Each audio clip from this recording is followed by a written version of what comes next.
Immunity பவரை increase பண்ணுறதுக்காகவும் periods பெயினை வந்து கம்மி பண்ணுறதுக்காகவும் வெயிட் லாஸ்க்காகவும் சூப்பரான ஒரு ஜூஸ் போடலாங்களா.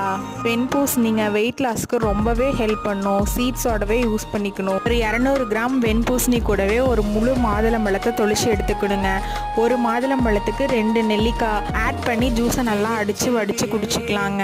இந்த ஜூஸில் பார்த்தீங்கன்னா ஹேர் க்ரோத் வந்து அதிகமாக இருக்கும். வெயிட் லாஸ்க்கு ரொம்பவே ஹெல்ப் பண்ணும். வெயிட் லாஸ்னால ஹேர் ஃபால் ஆகுது அப்படிங்கிறவங்க இந்த ஜூஸை கண்டிப்பாக ட்ரை பண்ணி பார்க்கலாங்க.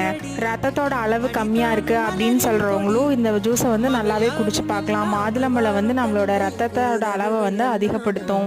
மார்னிங் எம்டி ஸ்டொமக்கில் இந்த ஜூஸ் நம்ம 48 நாள் வந்து எடுத்துக்கிட்டே வரணுங்க. இந்த ஜூஸில் சுகர் எதுவுமே ஆட் பண்ணக்கூடாது. இப்படியே வடித்து குடிச்சிடணும். 48 நாள் கண்டினியூஸாக வந்து நம்ம எடுத்துகிட்டு வந்தோம் அப்படின்னு பார்த்தீங்கன்னா வெயிட் லாஸ் வந்து ஆகிறது நீங்களே கண்கூடாக பார்க்கலாம். மெயினாக ஜங்க் ஃபுட்ஸையும் ஒயிட் சுகர் மில்க் இதை 3ஐயும் அவாய்ட் பண்ணிக்கணும்.